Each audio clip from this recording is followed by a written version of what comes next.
teach at Ringling College of Art and Design, and I also teach in the summers with the Illustration Academy.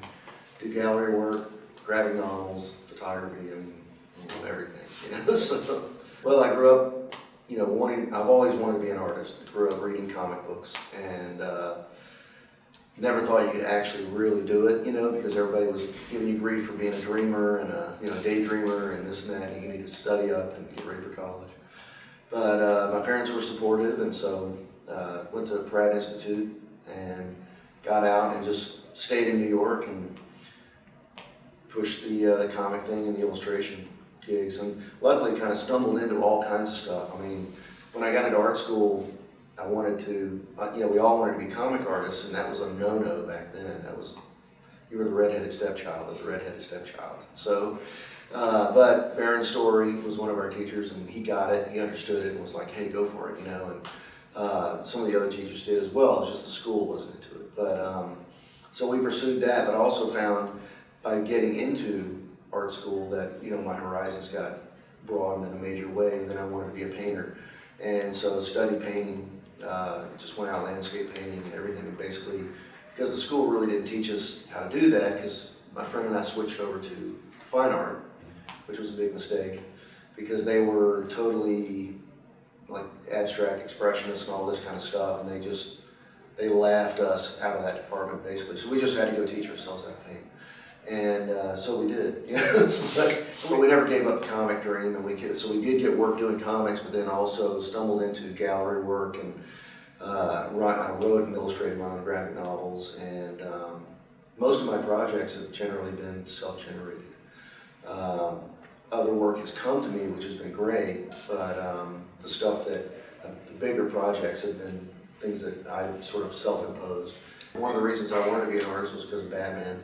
So I finally got to do Batman covers and then do a graphic novel. And so I could have him do all the things that I always wanted him to do, that I wondered why no one ever had to do these things. So I got to make him do that. Wolverine, Enemy Ace. And it was at a time too, I tell my students that they're in a really special period right now because they can actually own the work they do. And we knew going in we weren't going to own any of it. It's like it was Marvel and DC.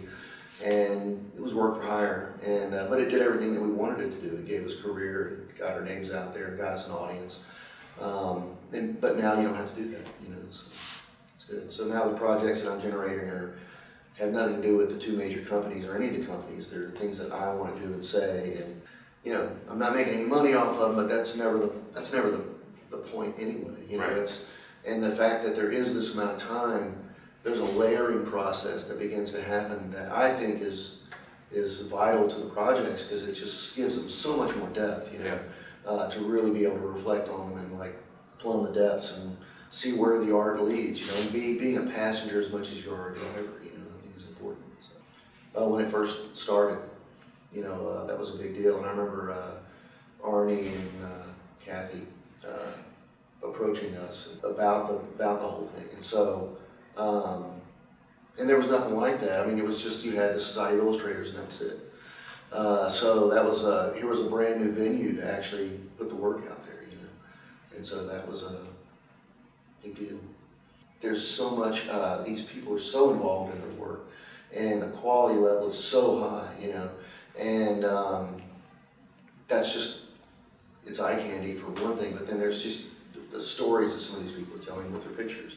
And it's, sort of in a funny way where illustration, the Society of Illustrators, a lot of that has gone more, I don't know, it's moved away from its roots in the sense in some aspects where fantasy and sci-fi has really remained pretty true to the Howard Pyle and the golden age of illustration and that whole, exploration of thought and storytelling and narrative and so that to me is it's all about the story, anytime you're behind the scenes and can see the amount of work that judges before have had to go through, then you really get a better picture of what's involved in putting a book like this together and how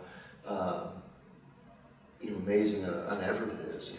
As a juror, I feel like the onus is not just to pick the stuff you like, obviously, the stuff that I would want to do myself, But when you start talking about craft, I think there's a whole other level of consideration that goes into that. And so when I see, it may not be the kind of work that I'm really necessarily into, but I can recognize the quality level and the thought and the problem solving that's going on there, and surprise myself at times, like, that's a great piece, even though it's not something I would naturally gravitate to, you know. So it's really interesting, like, to push yourself to open up and be more receptive to a wide variety of work.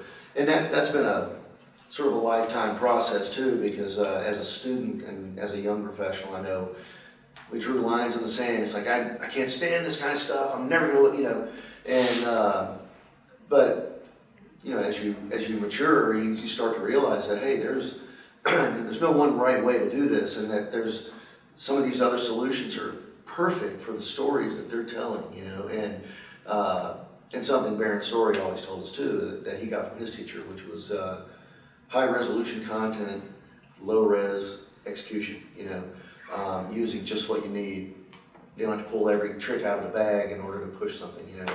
And that's something I know myself I've had to grow into and mature into. So, but that's helped tremendously, you know, and recognizing that there's a lot of different ways to tell stories. I like to trust in the exploration, you know, and just dive in, and, you know, if something happens, that's great. If I screw up, that's valuable too. You know, I don't mind falling flat on my face if I'm reaching, you know, if you're reaching for the stars, you know, and the screw ups are where you learn things and how to sort of roll with those punches and you know, recognize the happy accidents and just be open to the fact that, you know, screwing up can really help, you know. I know they drilled us in school about, man, you do not want to experiment when you're on a job, and it's like, that's when I do most of my experimentation, because I don't want to, I can't think in, you know, 1 + 1 and 2 and that'll equal this, and it's just, I don't like knowing what's going to happen. And to me, that's the exciting part of art, you know, seeing it sort of in a way, the way other people might see it, you know. I don't want to go in full blown and just, it just seems so boring, you know, like, I think I would get bored really quickly if I knew exactly that I could pull off these things. And I know, I mean, if something's not going well, I can sit down and I can make it happen, you know, but I have a pretty good instinct whether I want to invest the time or just start something new and let it happen, you know. Being willing to destroy the thing you love to make it better, you know, not to tiptoe up to the edge, because then you're never going to know what's too far, you know. You're never going to know what's far, you know. Don't ever stop being a student, you know. And, you know, teaching during the academy, Illustration Academy in the summers, and it's Mark English, Gary Kelly, C.F. Payne, you know, Anita Coons, all these people. And they're all students. They're all excited and hungry for new challenges and new ways of working and thinking, and that's been a real eye-opener, you know. And it also speaks a lot about their longevity as artists. It's like they're not complacent. Don't ever be complacent.